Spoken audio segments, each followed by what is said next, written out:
नमस्कार, आप देख रहे हैं द फॉलो अप। मैं विवेक आर्यन। झारखंड में सरना धर्म कोड की मांग और इस पर हो रही राजनीति नई नहीं है।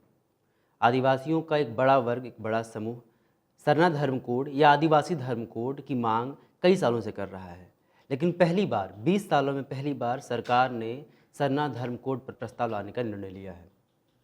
11 नवंबर को विधानसभा की विशेष सत्र बुलाई गई है, जिसमें सरना धर्म कोड के प्रस्ताव को लाया जाएगा।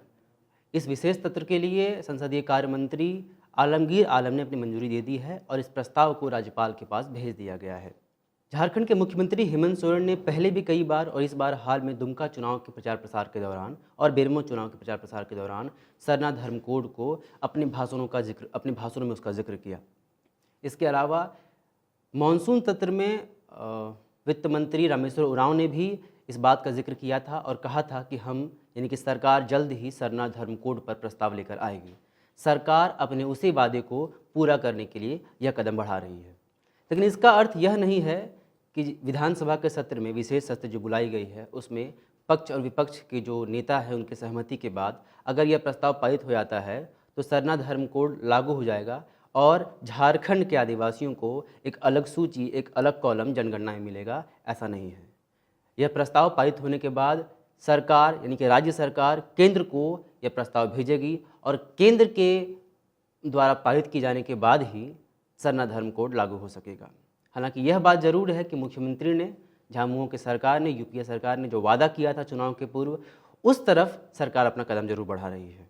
देखने वाली बात यह भी है कि जब अब सरना धर्म कोड को लेकर रास्ते साफ होते जा रहे हैं, अटकलें कम होती जा रही हैं और ऐसा प्रतीत हो रहा है कि सरना धर्म कोड लागू हो जाएगा, तब आदिवासियों के बीच ही एक धड़ा है जो इसी सरना धर्म कोड का विरोध कर रहा है और उसका कहना है कि सरना धर्म कोड लागू नहीं होना चाहिए। कुछ और भी लोग हैं जो विरोध कर रहे हैं, कुछ लोग समर्थन कर रहे हैं।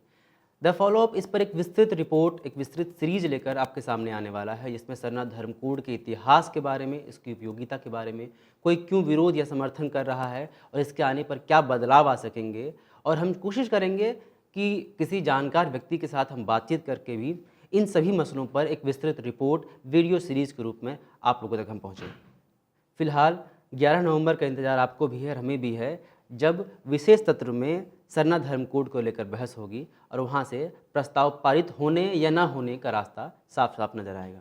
आप देख रहे हैं द फॉलो अप। नमस्कार। followup.in, like, share and subscribe. www.thefollowup.in